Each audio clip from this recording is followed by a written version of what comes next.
growth rate ever this year at 0.6%. from 5.4% in 2019. Speaking during the groundbreaking of the Ugatuzi Tower in Nairobi, President Kenyatta admitted that the economy has greatly been affected by the coronavirus pandemic.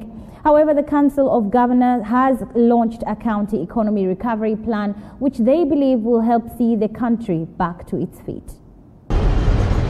Kenya's economy is expected to record a growth rate of 0.6% this year, from 5.4% in 2019, the biggest drop in Kenya's history. This was said by President Uhuru Kenyatta on Friday during the groundbreaking ceremony of the G47 Ugatuzi Tower that will be home to devolution in Nairobi. Kenya's economy has also suffered the wrath of this pandemic, and it is estimated that we shall register a growth of 0.6% in 2020, and this is indeed a sharp drop from the growth of 5.4% that we had in 2019.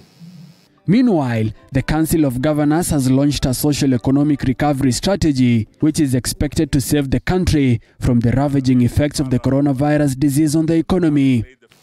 The county governments have also come up with the county COVID-19 social economic reengineering and recovery strategy, and I think Professor Anyang' Nyong'o has taken us through, that will support the economies of counties to bounce back from impact of the COVID-19. The recovery strategy will focus on 5 key issues, including boosting the private sector as well as policy and legislative reforms. The strategy encompasses 5 pillars. 1, boosting private sector. 2, enhancing ICT. 3, human resource development. 4, policy and legislative reforms. And lastly, disaster preparedness. The Social Economy Recovery Plan also aims to improve agricultural productivity by training farmers, reduce gender-based violence, improve access to essential healthcare, and promote national home ownership programs. However, President Kenyatta warned the leaders against misusing the already limited resources when implementing the strategy. The strategy plans at both the county and national levels draw on limited resources that have become even more diminished due to the social economic impacts of the pandemic. These limited resources must be utilized strictly for the purpose of elevating our nation. They must be used faithfully and with utmost transparency and accountability. We will not have a second chance at implementing recovery and resurgence strategies for the enduring benefit of Kenyans as we do now.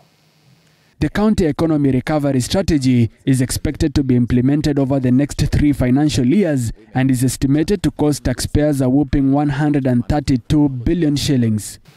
The strategy will be implemented in 3 consecutive financial years, ending with 2022-2023.